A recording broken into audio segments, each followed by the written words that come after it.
반갑습니다. 음, 음, 조금 코로나에 대한 그 좋은 소식도 있는 것 같습니다. mRNA 계열의 그러니까 화이자 백신과 모더나 백신은 지금 이제 거의 뭐 연구된 내용이니까 학술지에 올린 내용이니까 아마도 한 몇 년 정도의 그 면역 체계가 형성되는 것 같다 이렇게 이제 보는 것 같습니다. 그래서 상당히 좀 고무적이다라는 생각도 이제 하게 됩니다. 그래서 어쨌든 간에 지금 우리나라의 백신, 코로나가 번지고 있는 그런 부분들도 거의 맞지 않은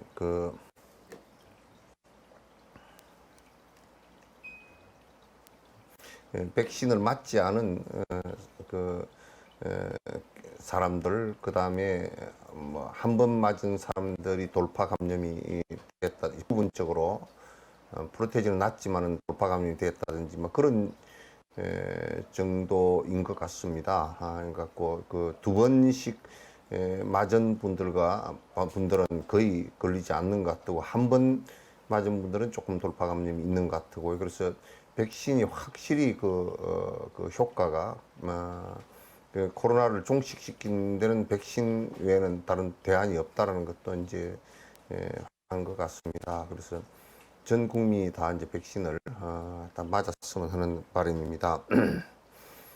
그리고 이제 제가 조금 뒤에 가면 또 잊어버릴까 싶어서 먼저 말씀을 드리고 하겠습니다.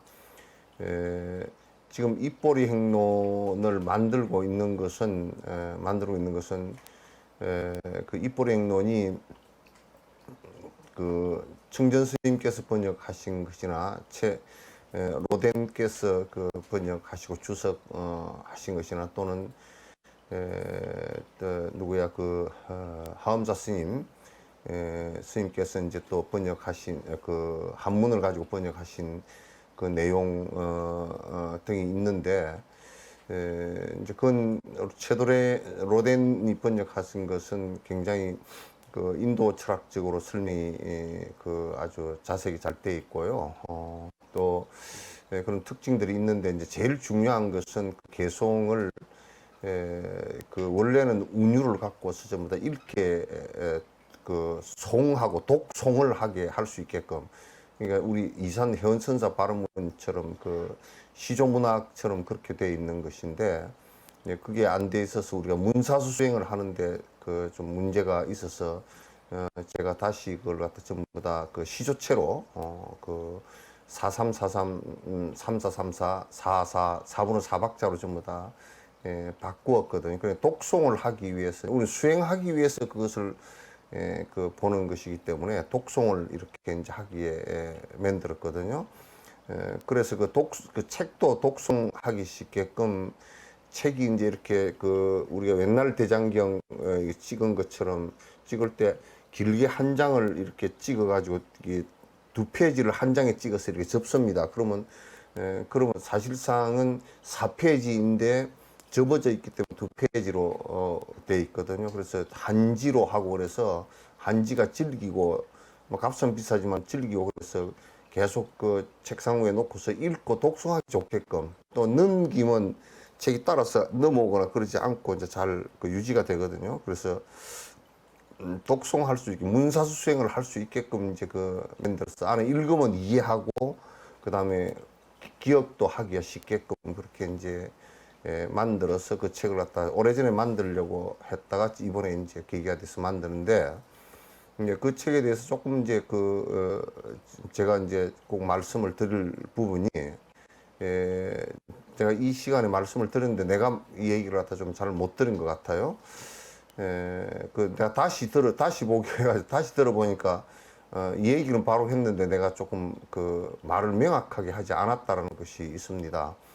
그래서 지금 이제 BTN에서 불교 텔레비전에서 요 죽음을 말 판책나마의 죽음을 말하다 해서 끝나고 바로 입보행론으로 들어가려고 이제 하고 있는데 거기에 텍스트로 이걸 가지고 이제 할 생각입니다. 그래서 지금 BTN에서 그 자막이 지금 나가고 있어요. 나가고 있어서 책을 받아볼 사람들을 전화번호하고 주소하고 그 보내라 그랬고 지금 여기도 똑같이 그렇게 책을 받아보실 분들을 전부 다 이게 지금도 이 연락처 나가죠.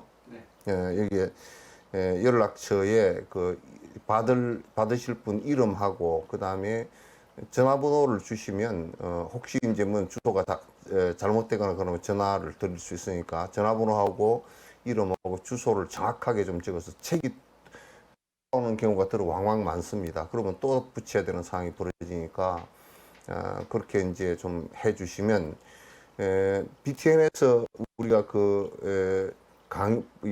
강의를 하는데 법문을 하는데 책을 갖다 전체 이렇게 무료로 배포를 하려고 그럽니다. 그거는 석천사 신도도 또 마찬가지고 다 전체 다 똑같이 적용되는 얘기입니다. 그러나 요 책을 갖다 이제 만드는 비용이 권당 원가가 한 11,000원 정도 맥히거든요. 그러면 한 3,000권이면 3,300만 원 정도 되고 또 이제 요것이 3,000권 가지고 되겠습니까? 그 뒤에 책이 더 나갈 건데 그 뒤에는 이제 이 한지로 하지 않고 조금 한 건당 한 5,000원, 4,000원 정도 되게끔 해서 이렇게 그 책을 더 계속 출판을 해서 계속 더 요구하는 사람들은 계속 강의하는 도중에 계속 보낼 겁니다.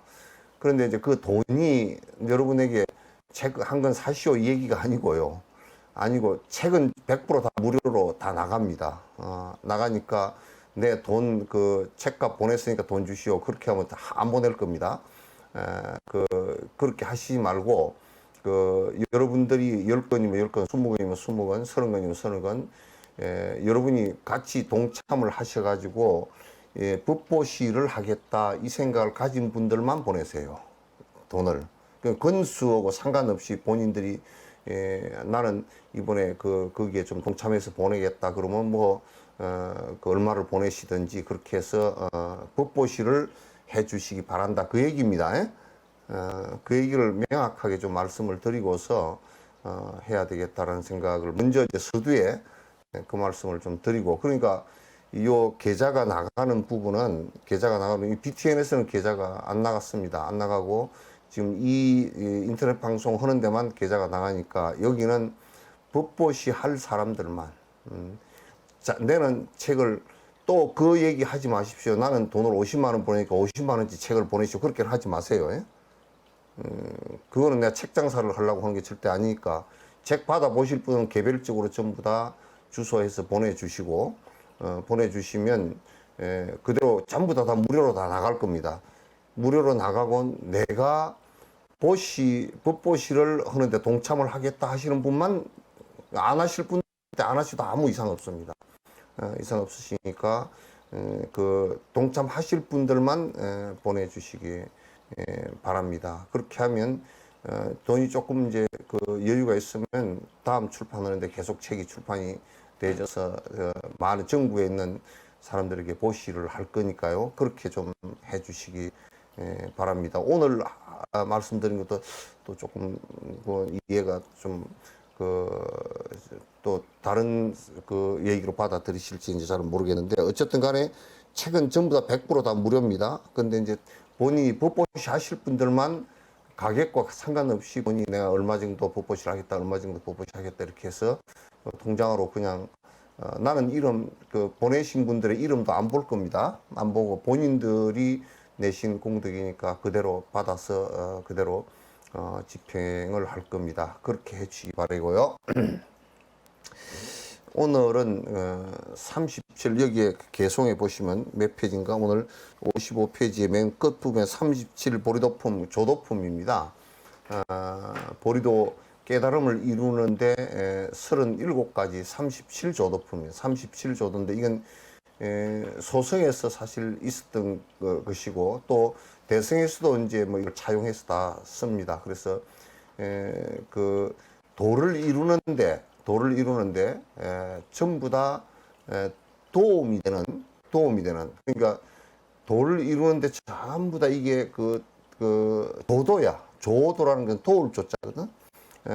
도울 전부 다 도움이 되는 이것을 37가지를 갖다 이제 그 말씀하셨는데 그게 37조도라고 그렇게 얘기합니다. 그냥 수행하는 사람은 이것을 갖다 분명히 한번 그 짚고 넘어가야 될 상황이거든요. 그래서 오늘은 37조도에 대해서 조도품 이게 이제 소승경전에도 나오고 소승경전에서 주로 나옵니다만 대승경전에도 37조도가 많이 인용되고 이렇게 해야만이 깨달음을 이룰 수 있다는 것을 갖다 이제 말씀을 하신 것이니까 여러분께서 이제 꼭 그 37조도를 갖다 우리가 한번 들어보고 또 그 안의 내용을 기억하고 실행한다 그러면 큰 도움이 되리라는 생각을 갖습니다.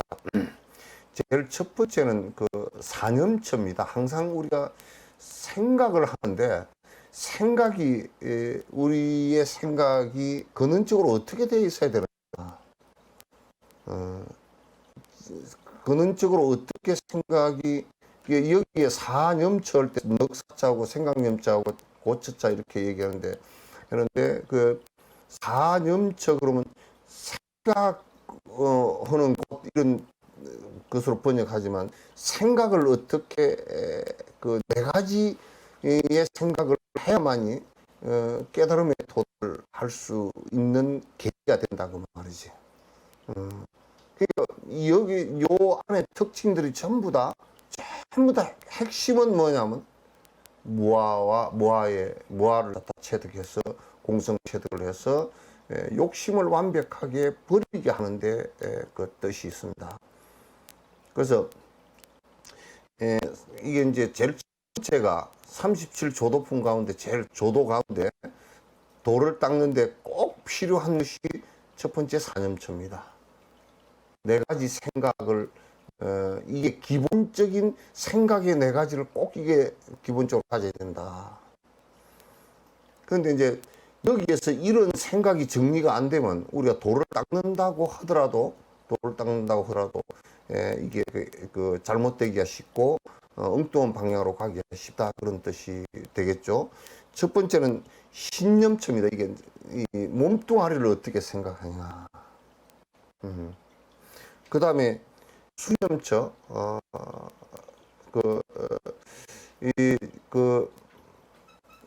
이제 수념처라는 것은 받아들일 숫자하고 지금 이제 우리가 지금 그 인식하고 받아들이는 이 상황을 얘기하는 거예요.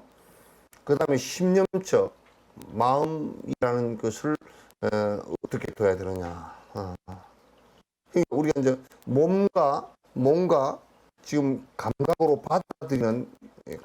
받아들이는 이것, 그 다음에 그 마음이라는 것, 그 다음에 존재라는 것, 법념처럼 존재라는 것하고 이 네 가지 그러니까 신수심법입니다. 신수심법을 얘기합니다. 여기에서 우리가 우리 몸을 어떻게 생각해야 될 것인가? 우리 인터넷 뒤졌나? 응? 인터넷 뒤지면 여기 신념처를 뭐라고 하는지 한번 봐봐. 네가 읽어봐.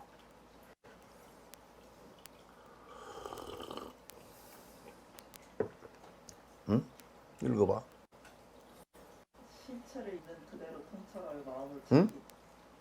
신체를 있는 그대로 통찰하여 마음 챙기. 그건 이제 엉터리로 신체를 있는 그대로 통찰하여 마음을 챙겨. 그게 뭔 소리야?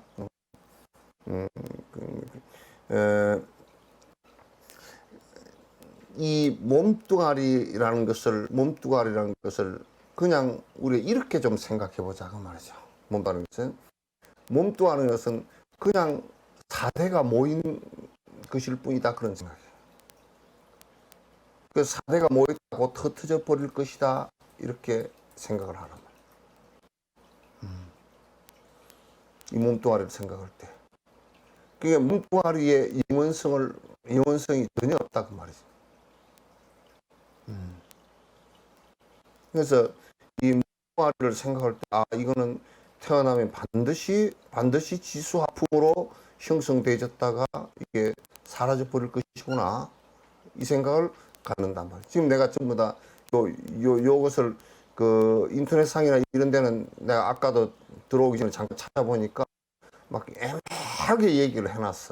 뭔 소리인지 잘 모르게 애매하게 해서. 그 다음에 수념체는 그냥 이게 이제 우리 몸에 집착할 수 있는 게 아무것도 없다 그 말이에요. 사대로 이루어져서 그냥 이거는 실체가 없이 헛질 것이다, 그런 얘기예요.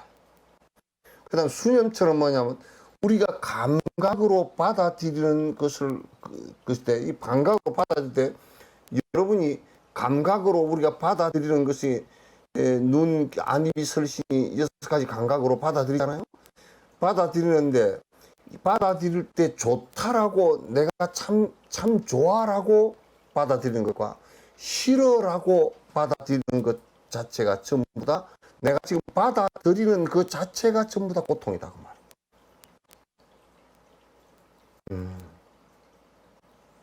말이에요. 고라고 생각. 그러니까 내가 지금 좋은 것이라고 참 좋다라고 받아들일 때 애착이 일어나면서 그것이 전부 다 변화하는 것이고, 그것이 전부 다 사라지는 것이고, 또 그래서 미워한다라고 할 때도 역시나 마찬가지로 내가 고통이 일어나고, 내가 좋아하는 것이라는 것도 전부 다 변화해서 고통이 일어나는 거죠. 그래서 내가 만약에 내 자식이라는 생각으로 자식을 항상 우리는 그렇게 해서 관찰하고 받아들인단 말이에요. 자식이 늙어가는 모습을 보고서 고통스럽고, 자식이 죽는 모습을 보고 고통스럽고, 자식이 가난해지는 모습을 보고 고통스럽고, 내가 받아들이는 그 자체가 고란 말이에요. 내가 지금 좋다라고 받아들이는 것은 우리는 즐겁다라고 말하지만 그 즐거운 것이 아니고, 내가 받아들이면서 애착하는 것, 좋아하는 것, 싫어하는 것이 모두 다 감각기관으로 받아들이면서 고통스러운 일이잖아.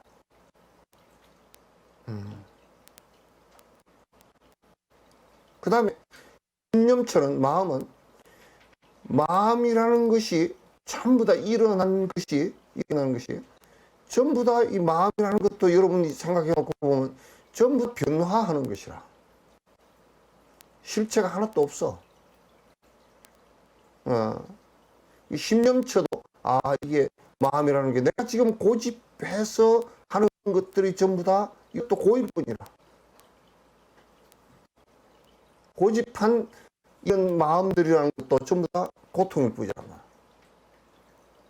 말이야. 그래서 이건 전부 다 변화하는 것이니까 고통일 뿐이다. 그러니까 신념처를 생각할 때는 전부 다 이보다 전부 마음이라는 것이 안 변하는 마음이 한 가지도 없구나. 다 변하는 것이구나. 그건 관심무상하다. 마음을 할 때 전부 다 변하는 것이죠. 영원성을 하나도 갖고 있지 못한 것이다. 이렇게. 간법 뭐하나? 이 세상에 존재하는 관념적 법이건 대상이건 간에 전부 다 실제가 있는 것이 하나도 없다. 우리가 수행을 한다라는 것은 바로 이런 그 사념처를 네 가지 우리가 생각하는 이 생각을 갖고 있지 않고, 우리가 만약에 몸뚱아리가 이게 뭐 예뻐져야 되고 뭐 어째야 되고, 이거는 오래 살아야 되고, 이거는 뭐 건강하게 살아야 되고 뭐 어째야 되고, 이렇게 한다면 그는 이미 수행자가 아니다 말이죠. 감각기관으로 받아들이면 즐거운 일이고, 이거는 뭐 괴로운 일이니까 싫고, 이런 식으로 이분법적으로 받아들여가지고서는 그건 수행자가 아니다. 우리가 받아들이고 지금 좋다, 이쁘다 하고 생각하는, 또 밉게 생각하는 것들이 전부 다 고통을 불러일으킬 수 있는 것이다. 마음이라는 것은 전부 다 무상해서 변하는 것이다. 내 생각과 대상이라는 것도 전부 다 아가 없는 것이다 라고 관찰하지 않으면 욕심이 안 떨어진다. 욕심이 안 떨어진단 말이야. 그러면 그거는 그 돌을 닦는데 아무런 그 돌을 닦는 것이라는 게 집착을 벗어나게 하는 것인데 그 집착을 벗어나는데 아무런 도움이 안 된다. 그럼 집착을 왜 벗어나느냐? 그냥 그렇게 살지. 그냥 그렇게 살면 온갖 집착이 일어나고 애착이 일어나서 고통이 계속 반복되기 때문에 지금 수행을 하는데 기본적으로 생각이 이 네 가지 생각이 바탕에 사념체가 기본적인 바탕이 돼야 된다. 이 몸뚱아리는 결국은 사대로 이루어져서 곧 사라질 것이구나. 곧 사라질 것이구나. 내가 지금 감각기로 보고 듣는 것이 전부 다 애착과 그 애착과 미워함, 정의심을 일으키는 전부 다 것이구나. 이 마음이라는 것은 내가 일으킨 이 신념이라는 것도 전부 다 변하는 것이구나. 대상이라는 것도 전부 다 아가 하나도 없는 것이구나. 무아이구나. 그 대상을 살펴볼 때 전부 다 무아로서 살펴봐야 된다. 그러니까 내 몸과 마음과 대상을 살펴볼 때 전부 다 무아이고 공생이고 전부 다 변하는 것인 줄 살펴보지 못한다 그러면 그는 도 닦는 사람이라고 이제 할 수가 없다 그런 얘기죠. 그 이제 37조도 네 가지 가장 중요한 사념체예요. 사념체요. 그 다음에 이제 그 사단이라는 게 있는데 사정단 또는 사단 또 사정건 네 가지 부지런히 해야 될 것. 안 그러면 네 가지 부지런히 끊어야 될 것과 정장시켜야 될 것 이런 뜻이에요. 사단자는 끊을 단자예요. 끊는데 끊는 것과 이어나가는 것이 바른 것이어야 된다는 뜻으로 도를 이루는 데 도움되는 것이라는 뜻으로서 정자를 썼어요. 사정단, 사정건자는 부지런할 건자예요. 부지런히 정진한다는 뜻이에요. 정진하는 뜻이에요. 그 다음에 그 사정단 또는 정건의 첫 번째가 단단이라는 게 있어요. 단단이라는 게 뭐냐면 악한 일이 먼저 이미 악한 일이 있었다면 그 악한 일이 더 일어나지 않게끔 끊는 것을 얘기하는 거예요. 이미 악한 일이 내가 분노심을 한번 일으켰다라고 했을 때 그 분노심을 갖다가 이미 일어나 버렸단 말이에요. 그럼 뭐냐면 내가 일어나 버렸으니까 계속 한다는 것이 아니고 일어났던 것을 끊어주는 것을 얘기해요. 그건 단단이라고 그래요. 그래서 만약에 뭐 술을 마시는 일이 벌어졌다고 그건 벌어졌으면 그건 술 이미 내가 모를 때 그게 벌어졌단 말이에요. 그래서 습관이 되죠. 그러면 이제 더 이상 일어나지 않게끔 지금에 끊는 거예요. 그걸 단단이라고. 그 다음에 율이단, 계율율자할 때 율이단이라는 것은 뭐냐면 율이단은 아직 일어나지 않은 악한 일들은 이런 미리 단속해서 일어나지 않게끔 하는 것이에요. 그러니까 앞에 그런 단단은 이미 일어나서 습관화되어 있는 것을 끄는 것을 하는 것이고 지금 내가 습관이 안 돼 있지만은도 나는 뭐 술 별로 안 먹어. 내가 술을 예를 들면 술을 안 먹어. 그러니까 술을 안 먹으니까 뭐 가서 술 먹는 사람 옆에 가서 앉아 있어도 되고 뭐 어쩌고 저쩌고 이렇게 하면 안 된다 그 말이에요. 이미 일어나지 않은 것은 악한 일이 이미 아직 발생이 안 했으면 더 발생 안 하게끔 딱 끊어줘야 된다. 수행을 하는데 이제 이게 굉장히 중요해요. 그런데 우리는 한경에 이런 걸 다 무시해버리고 하니까 문제가 자꾸 발생을 한다고. 그 다음에 수호단이라는 것은 수호단, 지킬 숫자, 보할 노자. 수호단이라는 것은 뭔 얘기냐면, 이미 일어난 착한 일은 자꾸 보호해서 더 잘 되게끔 해놔. 그 선을 자꾸 지속시켜 나가는 것을 얘기해요. 그래서 우리가 이제 선을 한다, 참선을 한다 그랬을 때, 선을 한다 그랬을 때는 그게 좋은 것이거든요. 그러면 이제 이미 그걸 내가 선을 해왔으면 그걸 더 확장시켜서 점점 더 해나가는 것을 얘기해요. 남에게 보시행을 부지런히 했다 그러면 보시행하는 것을 갖다 이미 자꾸 내가 보시행을 한 번 했으면 2번 하고 3번 하고 4번 하고 계속 더 확장되게끔 해나가는 거예요. 해나가는 거예요. 그 뭐 한두 번 했는데 이제 한두 번 했을 때 그만이다 이렇게 생각하면 그는 이미 선이 더 확장이 안 돼요. 그 다음에 이제 수호단 다음에 그 숫자 수단 그러면 뭐냐면 선이 착한 일이 아직 안 일어났으면 내가 그렇게 안 했으면 나는 그런 습관은 없어. 이게 참 이게 별 얘기 아닌 것 같아도 여러분 실행을 해보면 나는 많은 그 신도들이나 성녀들을 대하면서 이런 부분을 굉장히 안타깝게 생각할 때 많거든. 이를테면 자원봉사 좀 하십시오 그러면 나는 그런데 그런데 별로 관심이 없어요. 그걸 안 해버린다고.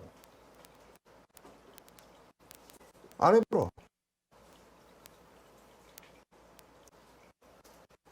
그 이를테면 무슨 절에 공양 올리고 그러고 뭐 대웅전 짓는데 기둥감을 하나 하면 뭐 집안 그 뭐 미국 아파트 무너지듯이 그렇게 안 무너집니다. 뭐 그렇게 하면 좋아서 얼른 하나 하는데 기복적인 것을 부추기려고 하는데 그건 선이 아니거든요. 착함이 아니거든.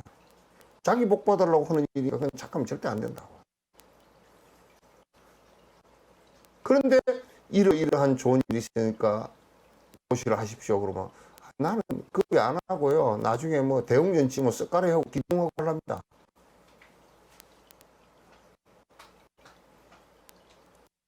선함을 판단하는 기준도 잘 돼 있지 않거든요. 선이 착함을 키지 않는 내 마음속에 그게 없는 사람은 아예 하려고 안 해버려요.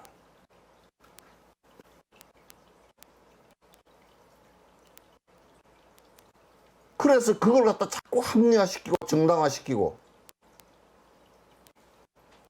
안 한다. 그래서 수행을 하는데 악한 것이 일어났으면 그걸 자꾸 끊어서 더 이상 안 되게끔 만들어야 되고 일어나지 않은 악한 것은 더 일어나지 않게끔 해야 되고 착한 일이 있으면 그걸 자꾸 더 정장시켜야 되고 착한 일을 갖다가 선행을 일으키지 않았을 때는 그걸 선행을 갖다가 일으키라고 애를 써야 돼요. 그래야 우리가 도의 길로 나아가죠. 그래서 이제 이것을 갖다 사단 사정건 이게 이제 이 얘기는 이렇게 굉장히 쉬운 것 같은데요. 실제 이게 잘 안 됩니다. 실제 잘 안 돼요. 그래서 선한 마음을 일으키지 않은 사람은 결정코 이게 참 머릿속에요. 입력이 안 돼 있으면 그게 그냥 없어도 내 생각이 안 나오고 내 말이 안 나오고 내 행동이 안 나와도 그냥 괜찮은 것처럼 돼버려요.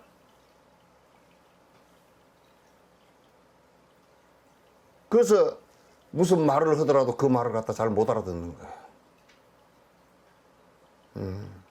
잘 못 알아듣는 거예요. 그 다음에 세 번째 그 사신족이 있어요. 사신족.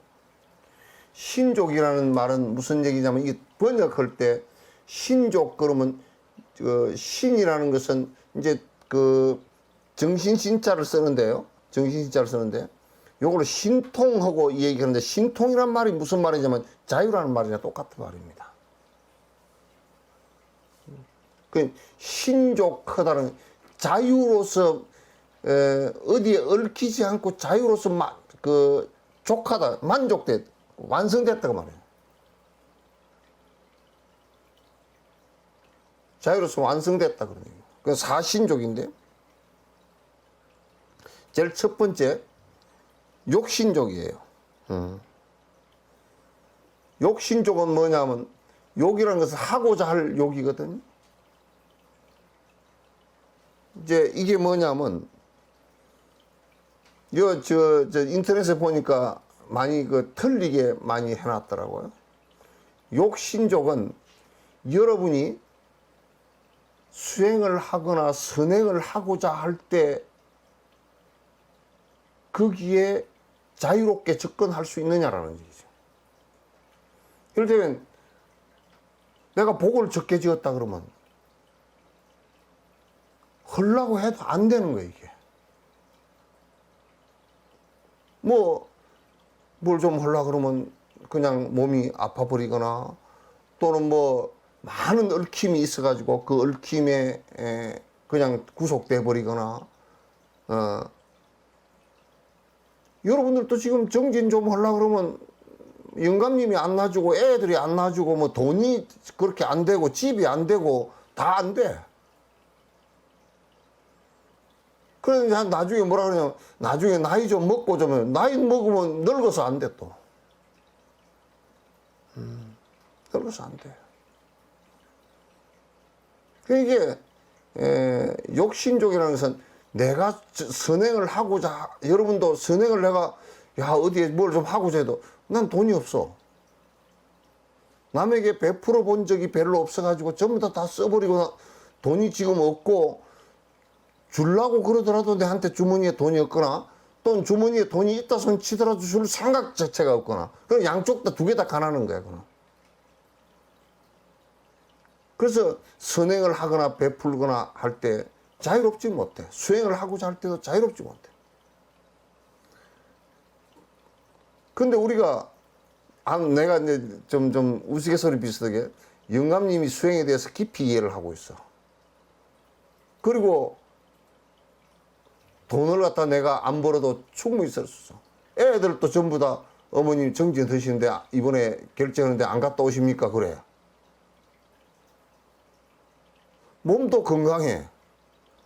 그러면 이번 결제 어디 좀 들어갔다 와야 되겠다. 자유롭지. 자유로운데 그런 자유가 되질 않아. 뭘 하려고 그러면 쫙다 대추나무 연줄 걸리듯이 걸려가지고 양쪽에서 잡아당겨 그냥. 그래서 맨날 뭘 한다고 샀고 뭐 냥냥냥 해샀고 뭐 했으면 좋겠고 징징 울고 그래서 하도 되는 게 없어. 그래서 대부분이 다 포기하고 살아. 그 맨날 답답한 게 뭐냐면 스님 집에서 그 선정행을 닦으면 어쩔까요? 그거 쉽지 않아. 왜? 그 쉬운 것 같으면 부처님께서 저 성으로부터 나가가지고 저 숲속에 가서 호랑이가 왔다 갔다 하는 데 가서 정진을 하라 그랬겠어. 밥은 그냥 성에 들어와서 2km나 걸어 들어와서 얻어먹고 한 끼만 얻어먹고 가서 나무 밑에 앉아 있으라 그랬겠냐고.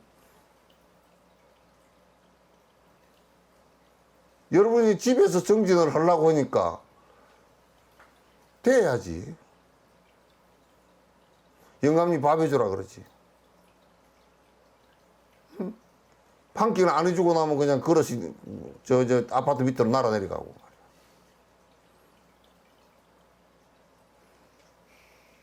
뭐 또 좀 이제 난 직장도 안 다니고 좀 몇 개월 좀 쉬면서 공부 좀 하려고 그러니까 돈이 없지.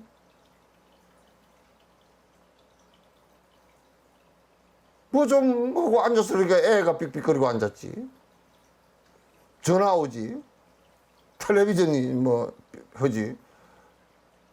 친구 찾아오지. 놀러 가죠. 요즘에는 그렇게 연결이 잘 돼 가지고 뭐 친구가 어디 가자 그러면 또 안 갈 수도 없고 쫓아가야 되고 또 남자들은 사업을 하니까 술 한잔 하자 그러면 또 나가가지고 술 한잔 하고 나면 한 일주일 정지는 게 한 잔 하면 다 날아가 버리고 없거든. 없거든. 그렇게 전부 다 자유롭지 못해. 그게 전부 다 내 욕망의 끈앞으로부터 묶인 것들이란 말이야. 그러면서 이제 정직을 강력하게 하려고 하는 사람들은 맨날 그래.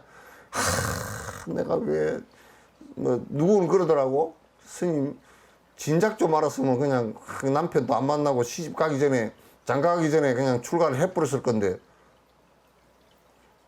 근데 그때는 얘기해도 못 알아들어. 지금 하려고 보니까 전부 다 족쇄가 다 채워져서 쩔쩔매니까 그러죠. 그래서 다 끊고 공부한다는 일도 그게 전생에 오랫동안 선근이 쌓아져서 그게 좀 자유로워져야 돼요. 네? 막 여기 지금 얼굴에 주름으로 들어오신 분은 다 자유롭죠. 돈에도 자유롭고 자식으로부터도 자유롭고 남편으로부터도 자유롭고 다 자유롭죠. 내 정신력으로부터도 자유롭고.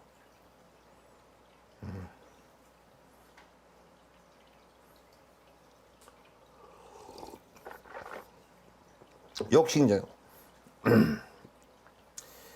근신족이야? 근신족이야. 근신족은 뭐냐면 이게 몸이 안입이 설신이 육건이 자유로워야 돼. 자유로워야 돼. 뭐 경을 좀 보려니까 눈이 어두워서 안 보이고 무슨 뭐 참선을 하니까 무릎이 아파서 안 되고 허리가 아파서 안 되고 108배를 해보려니까 의사 병원에 가니까 관절염 있다고 하지 마라 그러고.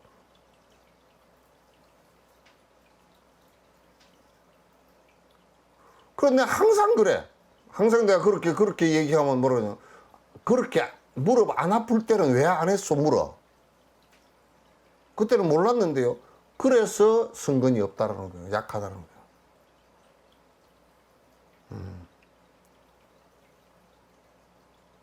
거예요. 그래서 박복해서 맨날 뭐 하려고 하면 공부를 좀 하려고 하면 부처님 당시 때 젊어서 태어났으면 뭐 도 얻기가 그냥 호주머니 익은 밤 끄덕이보다 더 쉽잖아요. 근데 태어나서 보니까 뭐 어디 저 한국이라는 총구석에서 그거 막 오만 삿된 것들이 부글부글 하는 데서 겨우 불교라고 찾아갔더니 절에 찾아갔더니 부처님 사진만 붙여놓고 하는 짓은 양두구육이라. 응? 양머리 내 걸어놓고 양고기 팝니다 걸어놓고 뒤에서 개고기 팔어.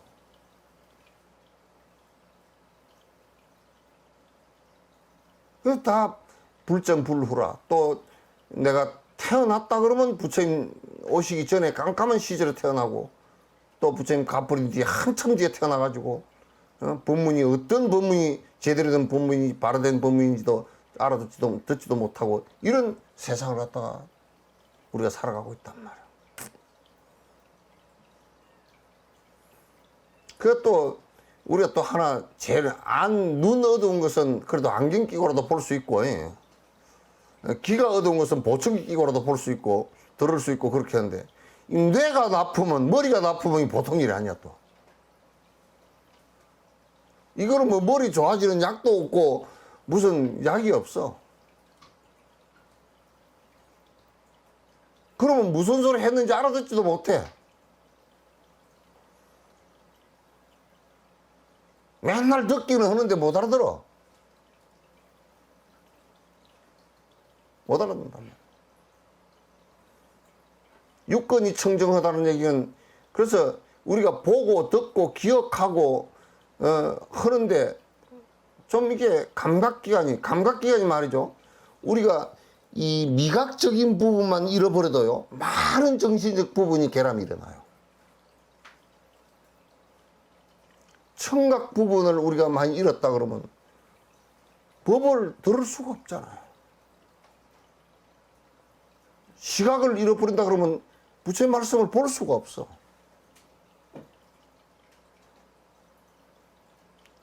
그러니까 우리가 공부를 한다는 것이 이 감각기관의 자유가 있어야 돼. 그 우리 머리가 아주 옛날 뭐 용수보살 같은 그런 이는 경을 한 번 보고 다 외웠다는 거야. 부처님 경전을 한 번 읽어보고 처음부터 끝까지 다 그냥 주룩 외웠다는 거야. 나란타 대학의 대학생은 나란타 대학에 불이 한 번 났대요. 나가지고 경을 갖다 전부 다 경이 타져버렸는데, 탔는데, 그 안에 경이 다 타버렸으니까 외우는 사람 머릿속에 있잖아요. 그래, 참 진짜 용수보살 같은 이가 말이야. 그런 큰 서성이 있었던가 봐. 그래가지고 그 통 속에 냉한 기름을 갖다가 넣어놓고 기름 속에 앉아가지고 열이 위로 올라가니까 계속 외우니까 옆에서 사람들이 같이 도우고 그 스님이 쭉 경을 머릿속에 수백 건의 경을 갖다 다 외워서 싹 다시 적어낸 거야.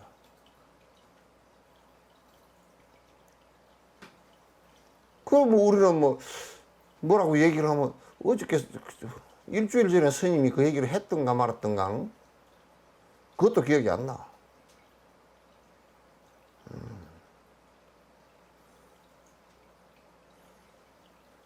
그래서 건신족이 일어나야 돼. 그런 이 건신족 이게 이제 제대로 일어나야 돼. 그 다음에 신신적이야. 그러니까 이제 이게 마음의 자유가 일어나는데 이것도 이제 결국 선정하고 또 연결이 되어 있어요. 연결되어 있는데 이 마음이라는 것도 그 우리가 그 마음의 그 장애들이 많다고. 정신적 장애들이 엄청나게 많아. 편견도 많고 삿된 견해도 많고 맥힌 견해도 많고 고집도 많고 많다고요. 그래서 이런 고집이나 맥힌 견해나 이런 것이 없이 이렇게 자유롭게 내가 진리를 추구해 나가는데 고집되어지거나 잘못되어진 견해나 이런 것을 갖지 않고 해 나갈 수 있는 거예요. 그 다음에 이제 볼관자 관시족인데, 관신족은 뭐냐면 사유하는데, 관찰하는데, 관세음보살님은 관찰하는데 자유자재한 분이라.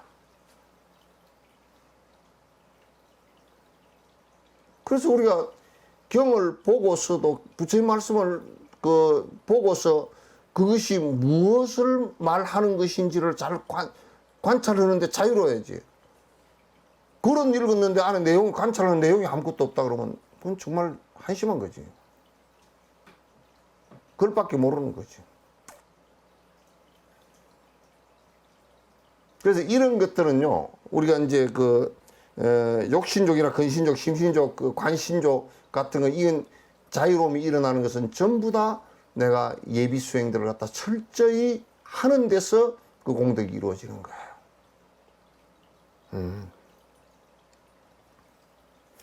그 다음에 네 번째, 오근이 있습니다. 오근. 그는 이제 뿌리라는 것인데요. 뿌리라는 건데, 이게 이제 참 요 공부 내용도 굉장히 중요한 내용이에요. 처음에 믿음의 뿌리가 있어야 돼요. 우리들 속에 믿음이라는 것이 존재치 않고 자꾸 의심하는 것을 가지고 계속 반복한다면, 우리가 심지어는 다리를 건너가더라도 다리가 무너지지 않을 것이라는 믿음이 있으니까 다리를 건너가는 것이고, 그 집 속에 우리가 방 안에 이렇게 앉아 있는 것도 집이 무너지지 않을 것이라는 믿음이 있으니까 앉아 있는 거란 말이에요.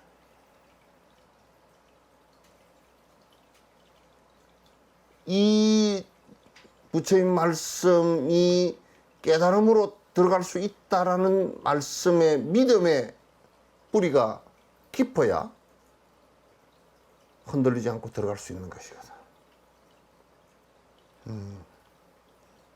그 믿음의 뿌리가 깊지 않으면 못 들어갑니다. 우리가 이제 인간과 인간관계에 있었어도요, 그 사람이 정말 상대에 대한 믿음을 갖다가 서로 신뢰를 갖고 있어야 인간관계에서도 좋은 관계가 형성이 되져요.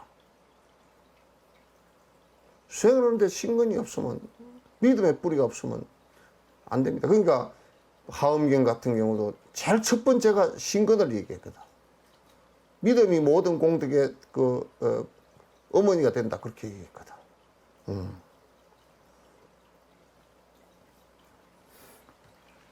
그 다음에 이제 건건이라 그러는데요. 건건은 뭐냐면 부지런할 건자예요. 뿌리 건자고. 이거 뭐냐면 내가 부지런히 하려고 하는 그 뿌리가 있어야 돼요.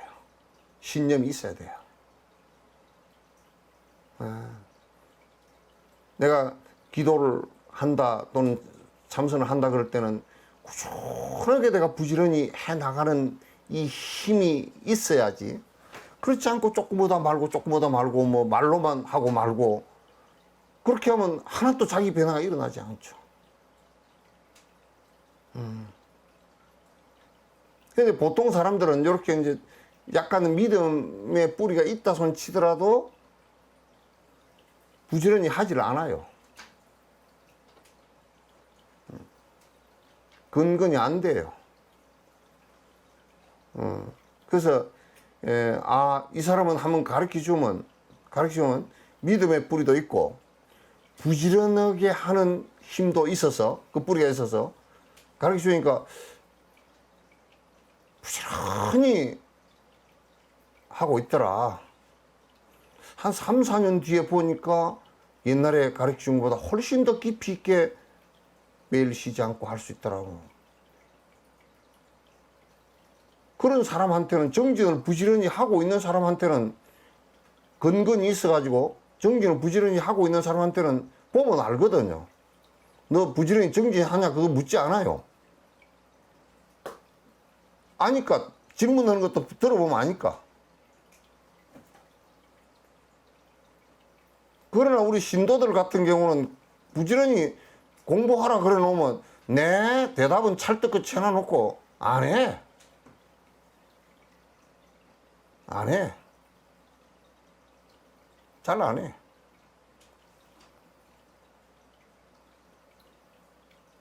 이거는 꾸준하게 안 하면 부지런하게 건정진하는 이 뿌리가 약해서 부지런하게 안 하면 내 변화가 일어나지 않고, 내 변화가 일어나지 않으면 아무런 쓸데없는 거예요. 아무런 의미가 없어요.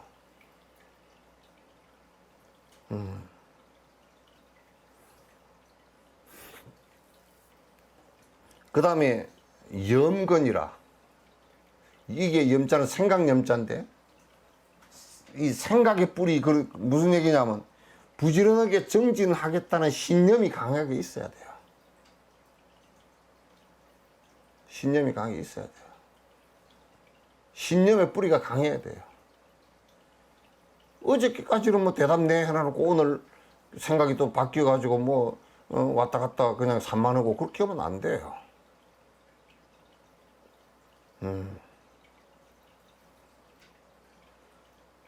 그래서 이 신념이 강해서 오늘 정진하고 내일 정진하고 3년 뒤에 4년 뒤에 5년 뒤에 6년 뒤에 그 정진하고자 하는 의지가 점점 강해지고 그 염건의 뿌리가 깊어져서 의지력이 확고해야 돼요.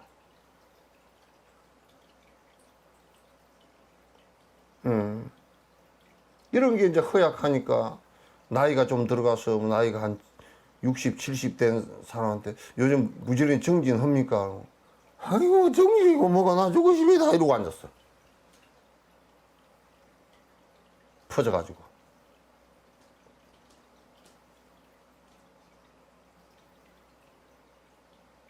그렇게 되면 안 되는 거예요.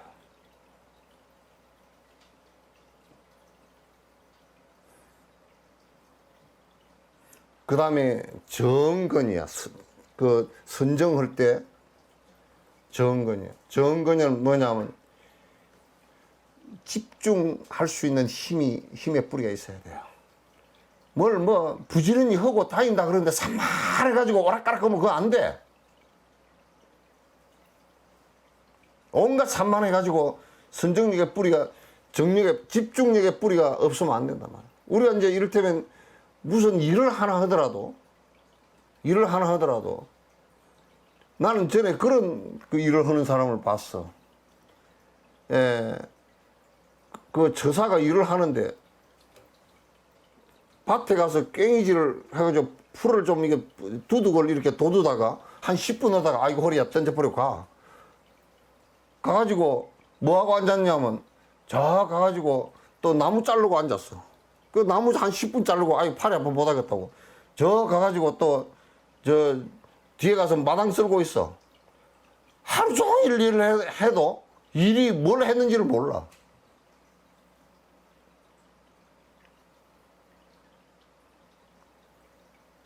무슨 일을 하더라도 거기에 집중할 수 있는 힘이 있어야 돼요. 그러니까 사마타를 이루는데도 사마타가 어느 정도 딱 그 주력을 하고 앉거나 하두를 들고 앉거나 앉으면 거기에 산매에 들어가는 게 한 3, 4분 내에 들어가야 돼.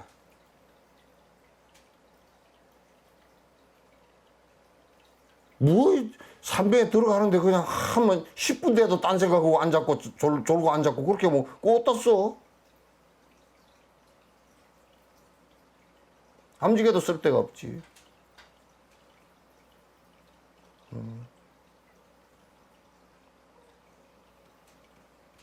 그래서 여기에 정근도 있어야 되고요. 그 다음 지혜 뿌리도 있어야 돼. 해근이야. 왜 지혜 뿌리가 있어야 되냐면 판단 능력이 없어져 버려. 이게 뭐가 옳은 건지 그런 건지도 몰라.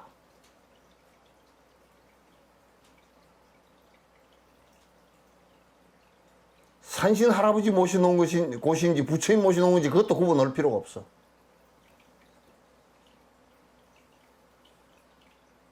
이거는 부처님 말씀에 옳은 말씀인지 부처님 말씀에 그런 말씀 틀린 말씀 부처님 말씀에 옳은 말씀과 그런 말씀이면서 왜 구분해야 되느냐면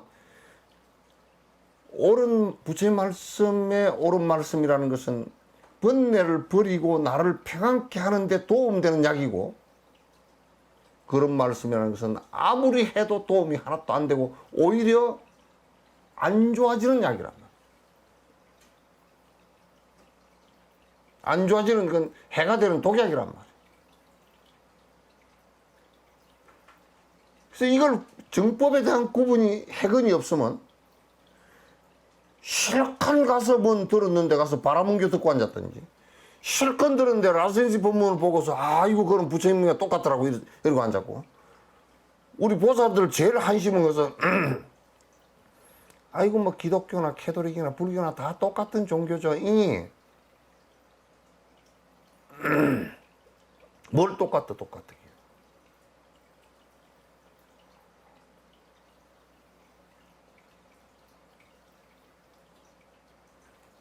그래서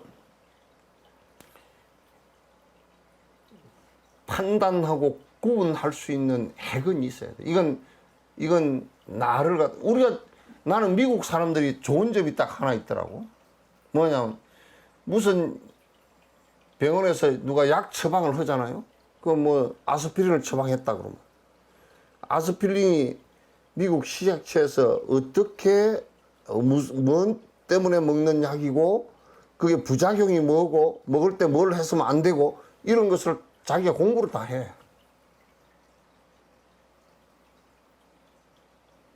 그래서 그 약에 대해서 훤히 알아. 우리는 나부터 그래. 약을 한 빨대기 줘도 그냥 의사가 먹으라 그러니까 다 먹어 그냥. 다 주워 먹어.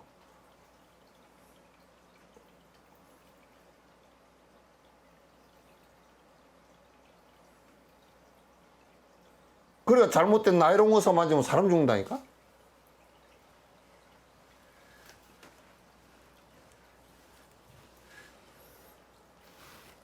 그래서 우리가 해근이 있어서 이게 그 내가 판별을 해보고 우리는 참 그게 전생에 있었던가 봐요. 나는 초등학교 다닐 때도 솔직한 얘기로 누가 틀린 얘기를 하면 지금 내가 생각해봐도 몇 가지 이렇게 생각하면 아 저건 틀린 얘기다.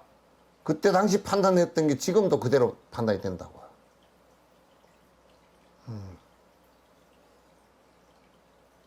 판단된다고 지금도. 저건 아니다. 이제 우리 어머님이 지금도 그거 가니까 간판이 붙어 있더라고요. 그 내가 그 말은 안 하겠어. 그 할머니가 그 아마 무슨 도덕교라고 뭐 도덕교라고 붙어 있는 천리교인가 도덕교인가 천리교 도덕교 뭐 붙어 있는 하여튼 그 길을 우리 어머니가 나를 데리고 갔어. 데리고 갔는데 그때 그 할머니가 무슨 말을 하는데 굉장히 할머니가 뭐 모시옷을 깨끗이 입고 머리를 갖다 가리마를 2848 아니 가운데 가리마를 타고 이렇게 탁 쪽을 찌르고 앉아가지고 할머니가 그 나한테 그 예언을 하더라고. 아 신이 들었다고 그러더라고. 그래서 어린 나이에 그때 농담이나 지금 농담이나 비슷했어. 나는 고무신 신고 왔는데 그랬어.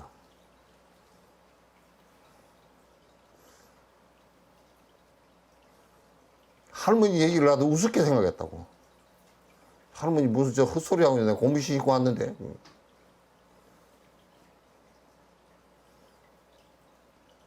그 할머니가 뭐 한 30분 얘기했는데 전부 다 옳은 말이 한마디도 없더라고. 그 나오면서 그래서 어머니 여기 왜 왔냐 그랬어. 너 때문에 왔다 그러더니. 그래서 내가 나오면서 우리 어머니한테 한 말이었어. 어머니 때문에 왔군요 내가 그랬어. 그때 나이가 한 9살에 그 정도 됐을 거야.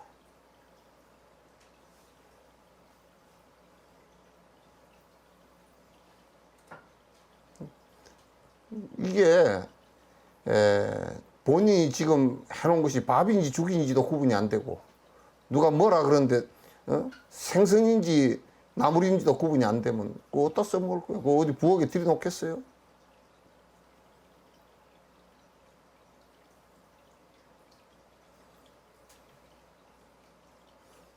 지금 우리 불자들이 그런 식으로 되어 있단 말이야.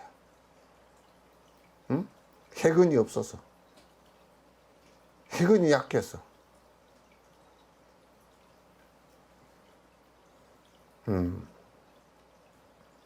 아니, 내가 이거는 이제 농담 비슷한 건데, 우리는 여기에 서시장을 이렇게 나가서 이렇게 걸어가서 보면요. 아, 이 할머니는 채소를 갖다 받아서 파는 양반이구나. 아, 이 할머니는 자기가 파는 분이구나. 아, 이거는 지금 캐서 온 것이구나. 이거는 지금, 이 하우스 안에서 캐온 것이구나. 그런 거 다 구분을 하거든. 100%는 안 해도 거의 다 구분 다 해. 요거는 밭에서 키운 더덕이구나. 이거는 산에서 캐온 더덕이구나. 그건 구분 다 하거든.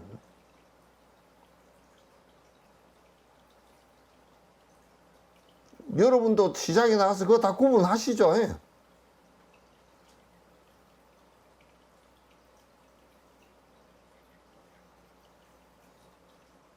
그 구분 못하고 이제 맹 뭐 농약 친 거 사다 먹거나 할머니가 이거 좋아요. 저번에 나가니까 뭐냐면 냉이를 캐가지고 팔더라고. 그래서 할머니 이거 냉이를 그냥 밭에서 캔 거예요. 내가 일부러 물어보니까 예, 밭에서 캐십니다. 좋습니다. 보니까 하우스를 이렇게 하는데 하우스 요 안에서 그 하우스 비닐 옆에서 큰 거야. 그러니까 내가 그래서 할머니 요거는 하우스 옆에서 캤네요. 그러니까 그때서 그랬습니다. 그래도.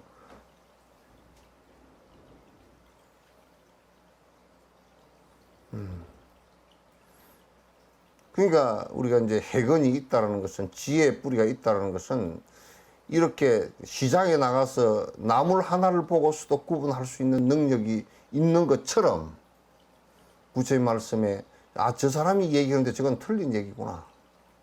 저거는 부처님 말씀에 옳은 얘기구나. 이걸 명료하게 구분할 수 있어야 돼. 그래야 내가 헛길로 안 가지. 그래야 부처님 제자가 되지.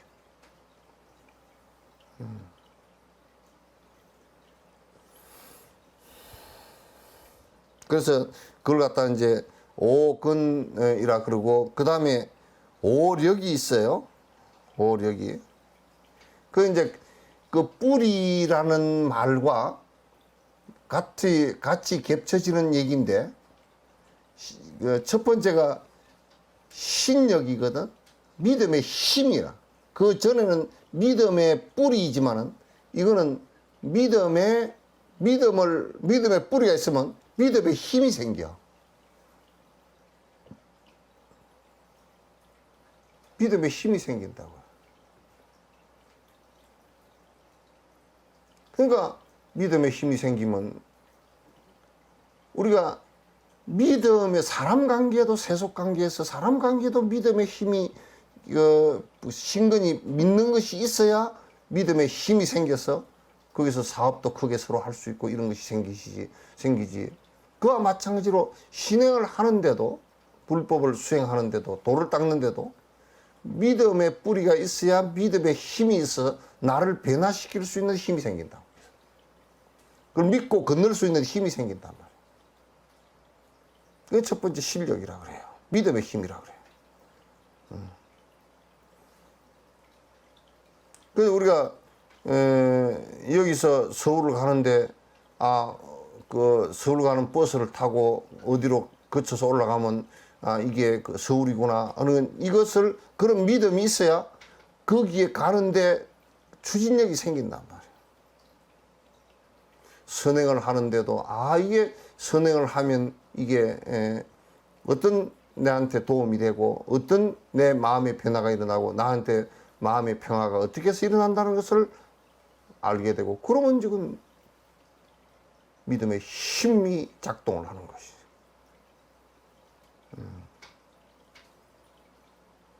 그 다음에 이제 믿음의 힘이 생기면 앞에 건건처럼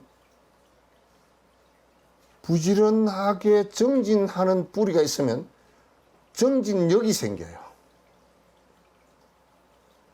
부지런하게 정진하는 힘이 생겨요. 그러니까 여러분도 자꾸 이게 정진도 가속이 붙도록 열심히 노력을 해야 되는 거야.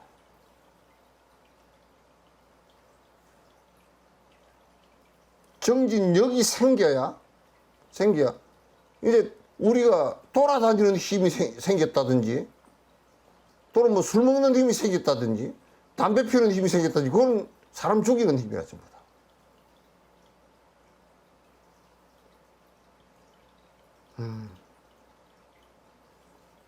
그래서 부지런하게 정진하는 힘이 발동을 해야 그래야 부지런히 정진을 해서 내가 도를 이루든지 그렇게 할 거란 말이에요. 그 다음에 염력이에요. 염력은 의지력이에요. 내가 강력하게 부처님처럼 돼야 되겠구나. 열심히 보살행을 해야 되겠구나. 또는 바른 법을 갖다가 하나하나 이렇게 실천해서 하나하나 결과가 좋은 결과가 나오도록 해야 되겠구나. 이런 정신력이 강력해야 돼요. 그러면 그 정신력이 나온다고. 정신력이 정진하는데 정신의 힘이 모아지면 그거는 늙어 죽을 때까지도 깨닫지 못하더라도 정진하다가 돌아가신다고. 그 이제 이게 정진력이 없으면 그냥 중간에 가다 허지부지 돼버리고 안 돼. 염력이 없으면 말이죠. 그 다음에 정력이야. 선정의 힘이 있어야 돼요. 그래서 어지간한 일에서는 흔들리지 않고 부동의 마음이 돼야 된단 말이에요. 흔들리지 않고 부동의 마음이 딱 되고 그렇게 되어져야 되는데 이게 이제 정력이라 그래요. 그런데 이게 정력이 깊어지면 죽음에 이르러서도 꼼짝 안 한다고. 우리는 지금 죽음까지 갈 필요도 없이 뭐 조그마한 일만 있어도 마음이 훌쩍 뒤집어져 버리잖아.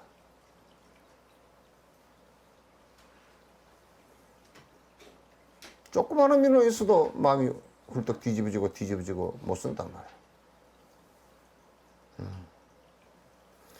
제일 이 세상에 두렵고 큰 파장이 일어나는 것이 죽음이거든. 죽음의 사선에서도 꼼짝하지 않고 선정력의 힘으로서 이게 죽음의 사선에서는 선정력이야.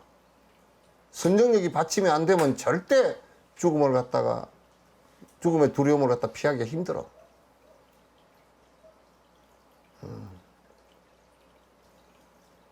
그렇게 해서 선정의 힘이라는 것은 그 파장이 일어나지 않고 흔들리지 않는다는 뜻이야. 집중해서 흔들리지 않는다는 뜻이야. 그 다음에 해력이란 말이야. 해력은 지혜의 힘이거든. 관찰해 보면 이거는 자성이 없고 공성이구나. 전부 다 무상한 것이고 변하는 것이구나. 그건 다 그렇게 관찰되지. 내가 뭐 이제 죽으니까 한스럽고 뭐 이런 소리 안 한다고. 그 해력이 있어야 돼. 그래서 이렇게 되어지면서 이제 도의 깊이에 점점 이제 들어가는 거란 말이야. 이제 여섯 번째는 칠각지야, 칠각지. 이 각지라는 말이 무슨 얘기냐면 이 지자는 가지 지자니까 그거는 뭐 해석할 필요가 없어. 그 일곱 가지 깨어 있는 정신이란 뜻이야. 깨어 있는 거. 일곱 가지가 항상 일곱 가지 정도 일곱 가지가 깨어 있어야 돼. 일곱 가지 깨어 있는 방식이야. 첫 번째 염각지야. 생각염자 염각지인데 이건 뭐냐면 생각이 만약에 마약에 취해서 멍해가 있다거나 술에 취해서 멍해가 있다거나 집착하는 것이 강해서 누가 그러더라고. 하도 여행을 갔는데 보석이 너무 좋아서 사람들 다 간 줄도 모르고 거기 서 있었다는 거야. 그러면 그거는 생각이 벌써 흐려버린 거라. 남이 가는 줄 알아야 될 거 아니에요.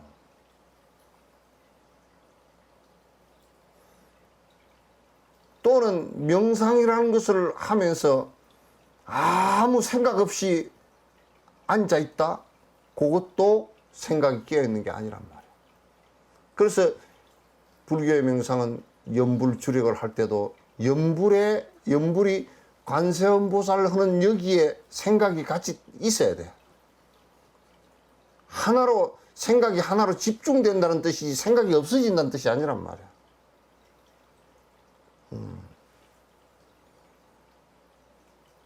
그 다음에 택법각지야.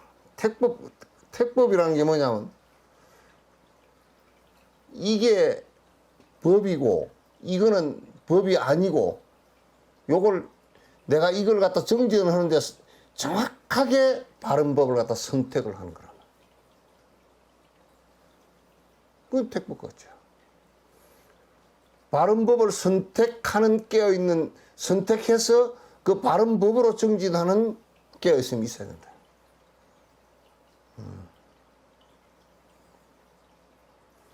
그 다음에 정진각지야. 내가 지금 이렇게 정진을 하는 것이 옳은 것이다. 이를테면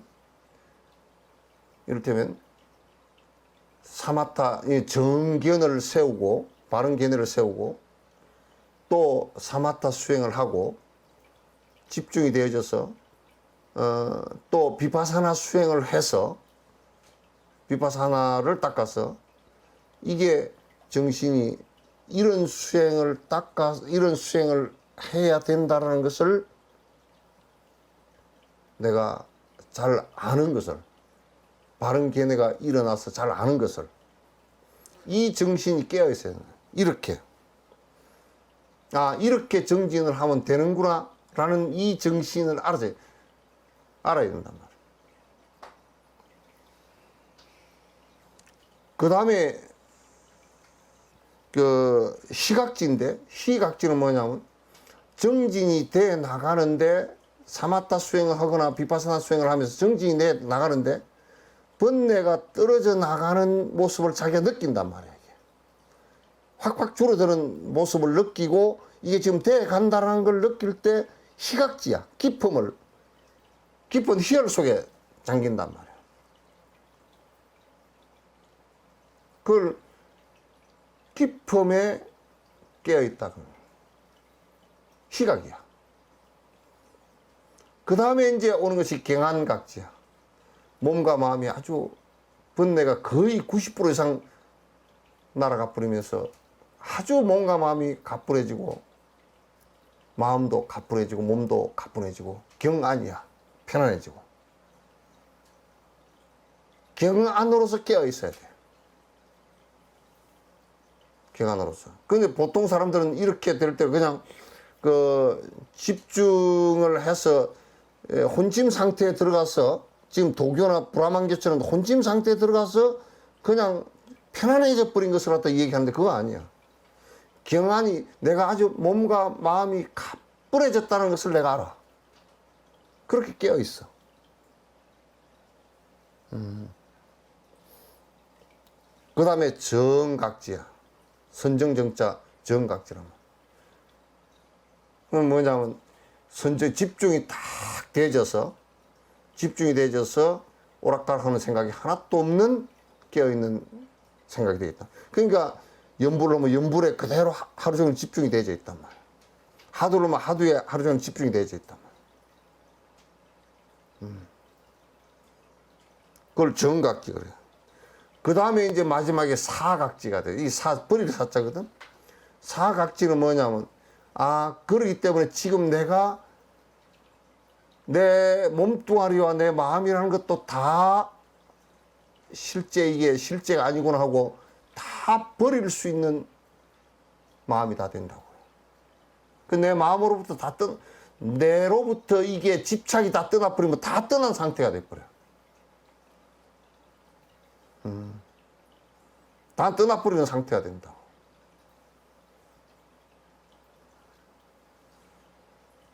그래서 이게 6번째 칠각지 그래요. 이게 전부 다 이제 도를 닦아 나가는데 이걸 잘 37조도를 잘 살펴보면 문제가 될 수 있는 부분들이 다 걸러져요. 그 다음에 이제 마지막으로 팔정도예요. 8가지 이제 이렇게 하면서 살아가는데 또 8가지 팔정도 수행을 쭉 이렇게 해 나가면 깨달음이 오래지 않단 말이야. 제일 처음 정견이고, 정견은 부처님 말씀에 대한 바른 견해이고, 그러면 부처님 말씀에 대한 생각들로서 내가 살아간다 그런 뜻이에요. 부처님 말씀을 바로 이해하고 우리는 부처님 말씀 아닌 것을 실생활에 너무 많이 쓰거든.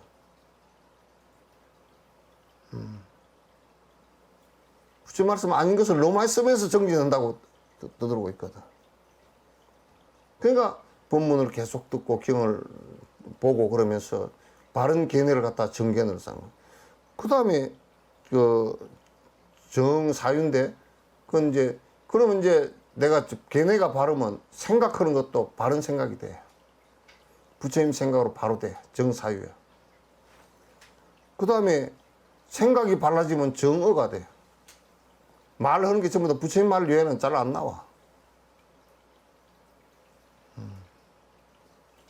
그러니까 정어라는 것은 부처님 말씀이라는 뜻이야 그냥. 잘 안 나와. 그 다음에 정업이고, 정업이라는 것은 뭐냐면 내가 지금 살아가는데 반복하는 것이, 반복해서 하는 것이 삿된 것이 아니고 부처님 말씀에 따라서 공덕을 쌓고 선행을 하고 하는 것으로서의 생활이란 말이에요. 바른 업을 갖다 쌓게 된단 말이에요. 그 다음에 정명이야. 생활 태도가 발라야 돼요. 명은 이제 그 생활이에요. 생활이. 근데 내가 만약에 도둑질 생활을 하면서 정견을 갖고 있다. 그걸 말할 수가 없잖아요. 도둑질을 하면서 정어를 한다고 말할 수도 없잖아요. 도둑질을 하면서 정사유를 한다고 할 수도 없잖아요.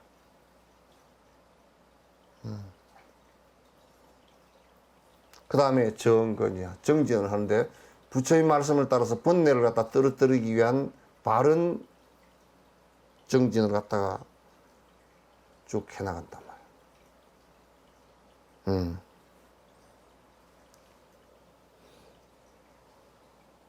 정업, 정명, 정건.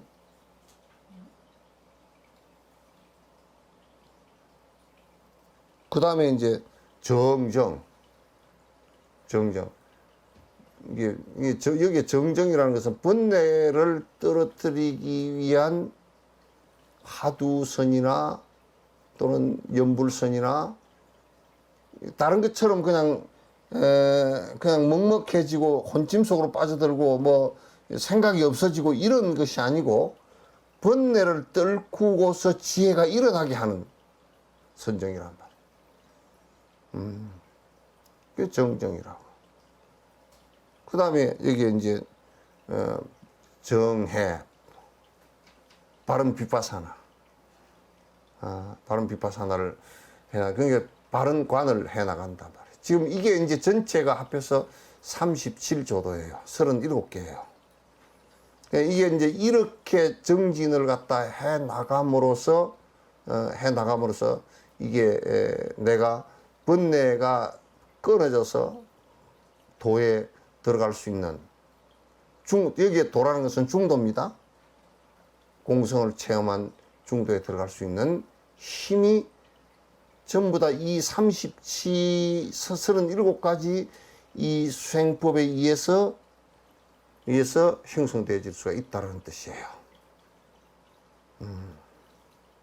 그래서 여러분이 37조도품을 갖다 꼭 한번 이렇게 깊이 자꾸 생각해보고 그렇게 하셔야 됩니다. 그래서 37조도품은 출리를 행하는 성품이야. 이게 뭐냐, 출리라?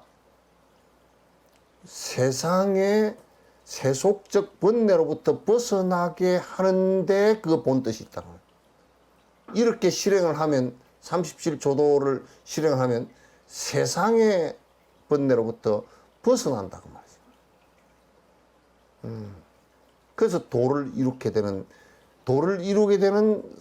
성질이, 이 본질이 거기에 있다고. 37조도는 도를 이루게 하는 본질을 갖고 있단 말이에요. 도를 이루려고 그러면 이걸 갖다, 이 법을 실행을 하라고 말이에요. 우리가 열이 났을 때 해열제를 먹으면 해열제는 열을 갖다 내리게 하는 성질을 갖고 있다. 그 약의 성질이거든. 이 37조도는 이와 같이 번뇌를 떨구게 하는 성품을 갖고 있다고. 공성의 성품은 자성이 이 공하다는 공성의 성분, 대상으로 하는 것이 텅 비어 있을 뿐인 것과 대상으로 하는 것들이 전부 다 그 대상으로 하는 것과 그 대상을이라고 여기는 나하고 이게 다 실제로 자성이 없이 텅 빈 것이라. 자성이 없이 비어 있는 것이라. 상이 없음과 적정으로서, 그러니까 모양이라는 것이 실제 하는 것이 아니고 전부 다 변화하는 것이라는 것과 또 자성이 없음으로써 고요하단 말이야. 비어있다. 적정이다. 세 가지의 성품은 괴로움이 없고 무지가 없고 해탈의 성품으로 벗어나게 한다. 이것은 뭐냐면 이 세 가지 그 성품은 괴로움이 없어지게 하고, 그러니까 자성이 없다는 것을 알므로써 괴로움이 없어지게 하고, 또 무지한 거꾸로 된 생각을 갖지 않는다. 잘못된 생각을 갖지 않는다. 잘못된 생각을 갖지 않게끔 하는 성질과, 그렇기 때문에 구속되지 않고 자유로운 해탈을 갖다 이룩하게 할 수 있는 성질을 갖고 있다. 그런 성질을 갖고 있다.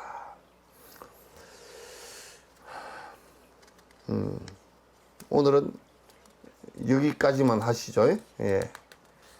다음 주에 뵙도록 하겠습니다. 고생들 하셨습니다. 예.